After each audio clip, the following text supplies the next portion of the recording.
महेंद्रगढ़ के राजा महेंद्र सिंह बहुत ही दयालु और लोकप्रिय राजा थे। उनका दरबार उसकी प्रजा के हर गरीब बेबस आदमी के लिए हमेशा ही खुला रहता था। लेकिन विवाह के 10 वर्ष बाद भी उन्हें कोई संतान नहीं थी। रानी सुनंदा अपने बगीचे में चिड़िया और उसके बच्चों को देखकर बहुत खुश होती है, लेकिन साथ ही उनका चेहरा उतर जाता है। रानी सुनंदा, आप यहाँ हैं और मैं आपको आपके कक्ष में ढूंढ रहा था। बताइए, आज आपका दिन कैसा रहा? मैं ठीक हूँ महाराज। इस चिड़िया को उसके बच्चे के साथ देखकर अपना मन बहला रही हूँ। काश कि मैं भी आपको संतान का सुख दे पाती, तो हमारा भी परिवार पूरा हो जाता।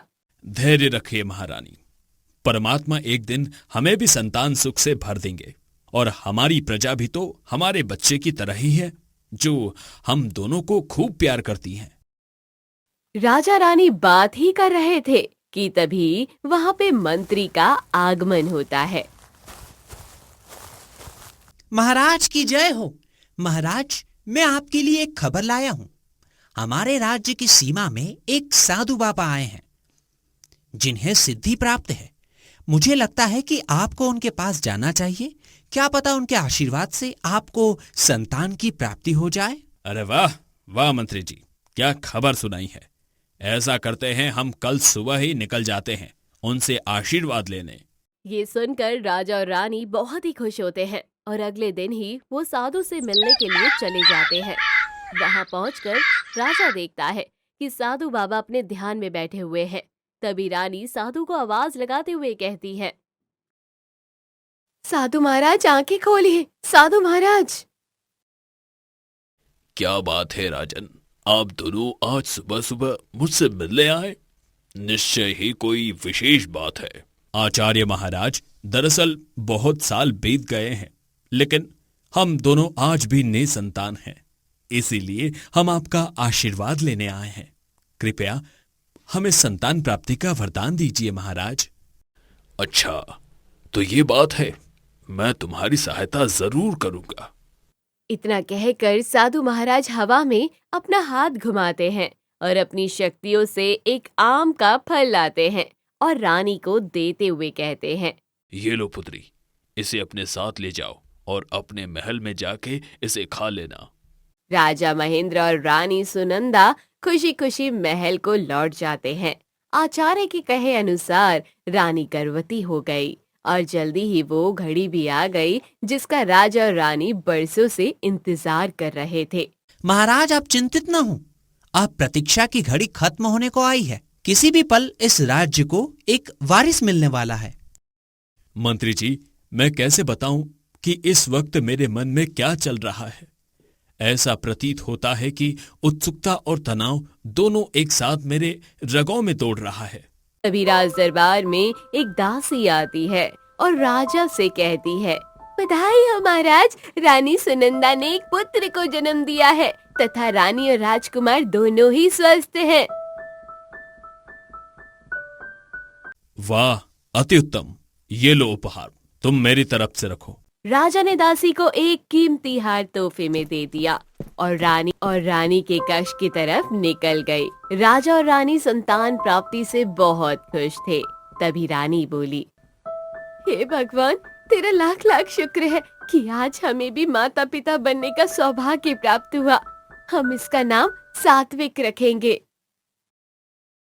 वाह, बहुत ही प्यारा नाम दिया है आपने हमारे राजकुमार को। वक्त गुजरता है और राजकुमार सात्विक अब 8 वर्ष का हो जाता है। राजा महेंद्र सिंह और रानी सुनंदा राजकुमार सात्विक को गुरुकुल भेज रहे थे। माँ, पिताजी, क्या मेरा जाना जरूरी है? बेटा सात्विक, तुम एक राजकुमार हो और आगे चलकर तुम्हें ही इस राज्य को संभालना है और एक अच्छा राजा बनने के लिए बहुत सी चीज सीखनी होगी। ठीक है पिताजी, मैं एक अच्छा राजा बनने के लिए सारी विद्या मन लगा के सीखूंगा। ये समय रानी सुनंदा के लिए बहुत पीड़ादायक था, क्योंकि अब वो राजकुमार सात्विक को विद्या पूरी होने के बाद ही देख सकेंगी। ये सोचकर रानी की आंखें नम हो चुकी थी। तभी मंत्री वहां आते हैं।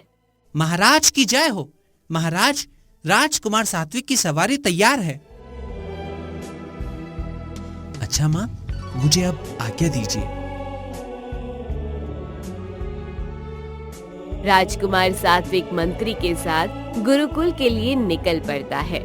राजकुमार सात्विक रास्ते में मंत्री से बहुत सी बातें करते हुए जाते हैं। मंत्री महाशय, मेरे पिताजी से आपकी बहुत तारीफ सुनी है। आप एक समझदार मंत्री हैं। जब मैं राजा बनूंगा तो आप ही मेरे मंत्री होंगे, जो मुझे हमेशा ठीक निर्णय लेने में मदद करेंगे। राजकुमार, तब तक मैं बूढ़ा हो जाऊंगा, लेकिन हाँ, गुरुकुल में आपके साथ मेरा पुत्र भी विद्या ग्रहण करेगा। आशा करता हूँ कि आप दोनों अच्छे मित्र बन जाएंगे। तो ठीक है, फिर मैं उसे ही अपना मंत्री नियुक्त करूंगा। इतना कहकर दोनों हंसने लगते हैं। गुरुकुल में राजकुमार सात्विक मन लगाकर सारी विद्या सीखता है। साथ ही घुड़सवारी और शस्त्र विद्या में माहिर हो जाता है। गुरुकुल में सात्विक की मित्रता 2 और लोगों से हो जाती है, जिनमें एक मंत्री का बेटा अजय और एक ब्राह्मण का बेटा करण था। तीनों साथ बड़े हो रहे थे और गुरु की सिखाई हर विद्या में निपुण होते जा रहे थे। एक दिन गुरु अपने शिष्यों के साथ जंगल में जाते हैं।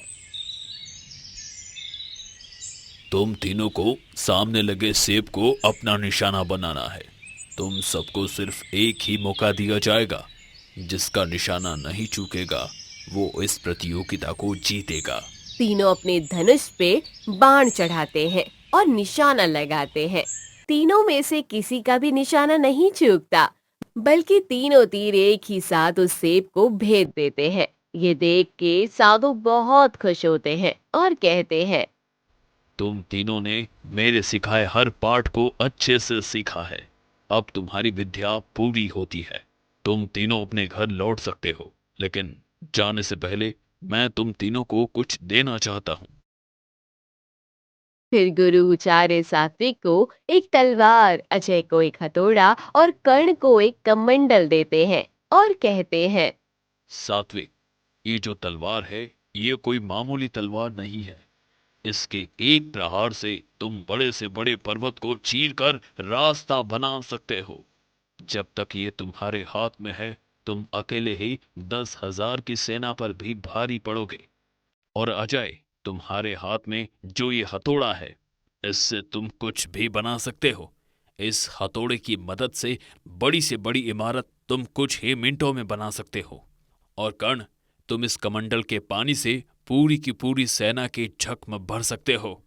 इसके मात्र एक बूंद पानी पी लेने से इंसान के सारे घाव भर जाएंगे, मानो कि एक नई जान आ जाए।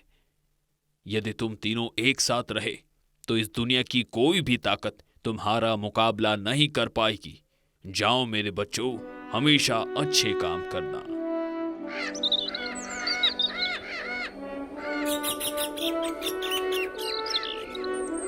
तीनों युवक गुरु का आशीर्वाद लेके आगे निकल जाते हैं। रास्ते में कर्ण कहता है, मित्र, तुम दोनों को एक ही जगह जाना है, फिर तुम अपने राजपाट में व्यस्त हो जाओगे। न जाने कब मुलाकात होगी। हाँ, सही कहा। तो तुम ही बताओ मित्र, तुम्हारे मन में क्या विचार है? क्यों ना हम घर जाने से पहले कुछ दिन आसपास के नगर का भ्रमण कर लें? हाँ मित्र, तुम दोनों ठीक कहते हो। तो क्यों ना अगले नगर तक हम दौड़ लगाएं? देखते हैं किसका घोड़ा सबसे तेज दौड़ता है। तीनों युवक कुछ दिन नगर भ्रमण के लिए मान जाते हैं। देखते ही देखते उनके घोड़े हवा में बातें करने लगते हैं। सात्विक के दोनों मित्र आगे निकल जाते हैं और राजकुमार सात्विक पीछे रह जाता है। अजय और कर्ण अपनी रफ्तार धीमी कर लेते हैं ताकि सात्विक उनकी बराबरी कर सके। सात्विक पीछे रह गया है, हमें उसके लिए रुकना चाहिए। नहीं कर्ण, सात्विक बहुत चालाक है। शायद वो हमें चकमा देने के लिए किसी और रास्ते से जा रहा हो। चलो, तुम कहते हो तो हम अपनी रफ्तार थोड़ी धीमी कर लेते हैं। उधर सात्विक रास्ता भटक चुका था। उसे बहुत प्यास लग गई थी। चलते चलते वो एक खंडर इमारत में पहुंचता है और अंदर चला जाता है। जैसे ही वो अंदर घुसता है, दरवाजा बंद हो जाता है। वो देखता है कि वहाँ एक राजकुमारी रो रही थी। उसे देख के सात्विक कहता है, अरे राजकुमारी, तुम क्यों रो रही हो?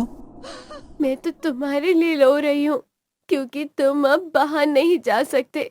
ये जगह एक राक्षस का जादुई अड्डा है और वो राक्षस आके तुम्हें मार देगा। सात्विक इस बात से डर जाता है। राजकुमारी प्रियलता उसे बताती है कि राक्षस ने उसका अपहरण किया है और वो उससे शादी करना चाहता है।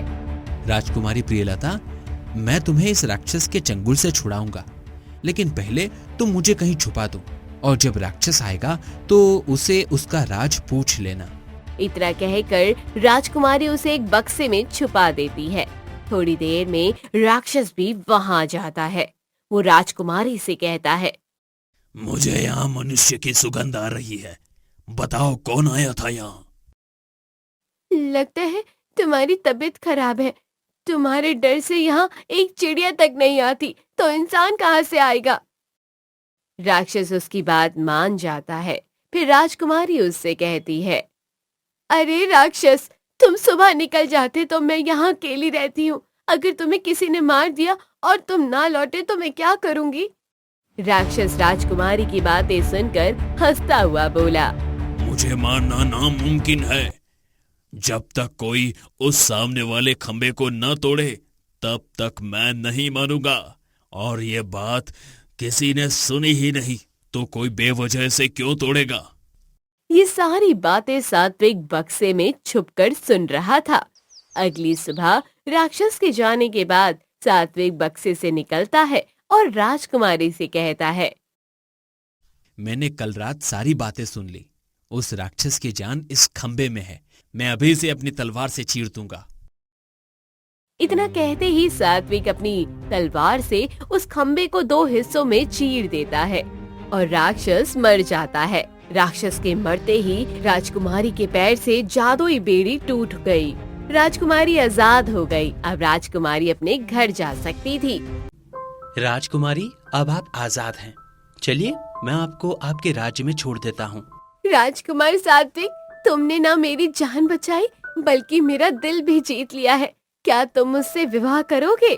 राजकुमारी की बातें सुनकर सात्विक हंसता हुआ बोला, आप अत्यंत खूबसूरत है राजकुमारी जी, पर मुझे अपने मित्रों को ढूंढना है।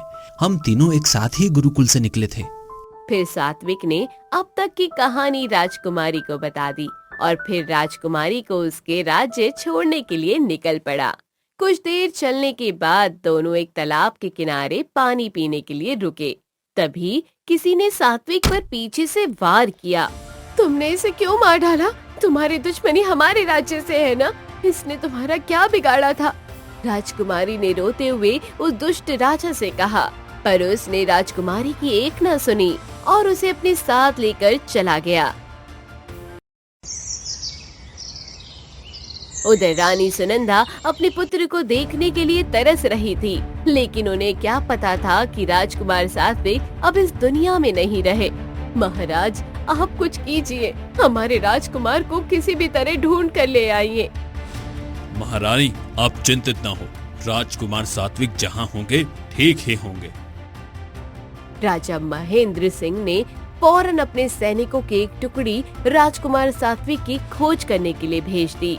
उधर अजय और कर्ण भी सात्विक को लगभग हर जगह ढूंढ चुके थे, पर राजकुमार सात्विक कहीं नहीं मिले।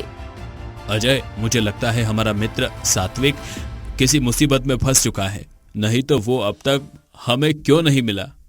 हाँ, इस बात की चिंता तो मुझे भी है कि कहीं सात्विक को कुछ हो न गया हो, क्योंकि हम उसे लगभग हर राज्य में ढूंढ चुके हैं।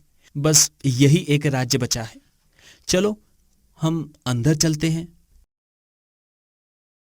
राजन, हम दोनों मुसाफिर हैं और हम अपने एक मित्र को ढूंढ रहे हैं जो कि कुछ दिनों से लापता है। क्या आपने किसी अजनबी को अपने राज्य में देखा है? राजा बलदेव अपने मन में विचार करता है। लगता है ये दोनों उसी युवक को ढूंढ रहे हैं जिसे मैंने जंगल में ही मार डाला था। इनको किसी तरह से भगाना पड़ेगा। नहीं नहीं, हम ऐसे किसी युवक को नहीं जानते। तुम लोग जा सकते हो और दोबारा यहाँ मत आना। राजा बलदेव ने डांटकर अजय और कर्ण को भगा दिया, लेकिन उसकी नजर उस तलवार पे पड़ गई जो गुरुजी ने सात्विक को दी थी। दोनों चुपचाप वहाँ से चले जाते हैं। कर्ण, मुझे लगता है राजा बलदेव जरूर झूठ बोल रहा है, क्योंकि उसके पास हमारे मित्र सात्विक की तलवार रखी हुई है। हाँ अजय, तुम ठीक कह रहे हो। मुझे लगता है इस राजा ने हमारे मित्र को कारागार में कैद कर रखा है। हम आज रात इसके महल में घुसेंगे और अपने मित्र को छुड़ा लेंगे। फिर दोनों महल के अंदर जाने की योजना बनाते हैं और रात होने का इंतजार करते हैं। रात होते ही दोनों महल में घुस जाते हैं और देखते हैं कि राजकुमारी प्रियलता सामने ही खड़ी थी। आप दोनों निश्चय ही कर्ण और अजय हैं। मैं आप दोनों को जानती हूँ। इतना सुनते ही कर्ण और अजय चौंक जाते हैं। मेरा नाम प्रियलता है। मैं राजकुमार सात्विक से प्रेम करती हूँ, इसलिए राजा बलदेव ने सात्विक को धोखे से मार दिया। फिर राजकुमारी प्रियलता उन दोनों को सारी घटना बता देती है। आप चिंता न करें राजकुमारी, हम अपने मित्र को पुनः जीवित कर देंगे। आप बस हमें उसके पास ले चलो। वो तीनों आपस में बात ही कर रहे होते हैं कि तभी सिपाही उनको पकड़ने के लिए उनकी तरफ आ रहे थे। तीनों वहां से भागकर महल के पहले मंजिल तक पहुंच जाते हैं, जहां अजय अपना जादुई हथौड़ा घुमाता है और एक उड़न खटोला बनाता है। फिर उस उड़न खटोले में बैठकर तीनों उड़ जाते हैं। राजकुमारी प्रियलता अजय और कर्ण को वहीं ले जाती है जहां सात्विक मृत पड़ा था। तभी कर्ण अपने कमंडल से सात्विक को पानी पिलाता है और सात्विक रंग बिरंगी किरणों के साथ पुनः जीवित हो जाता है। कर्ण, अजय, आखिर तुम लोगों ने मुझे ढूंढ ही लिया। तुम दोनों मेरे सच्चे मित्र हो। और राजकुमारी प्रियलता, तुम्हारा बहुत बहुत शुक्रिया कि तुम इन दोनों को मेरे पास ले आई। इसके बाद राजकुमार सात्विक राजकुमारी प्रियलता से विवाह कर लेता है और अजय और कर्ण दोनों को ही अपना मंत्री नियुक्त करके अपना राजपाट संभालने को कहता है। तो दोस्तों, कहानी कैसी लगी कमेंट बॉक्स में जरूर बताइए। चैनल को जरूर सब्सक्राइब कीजिए।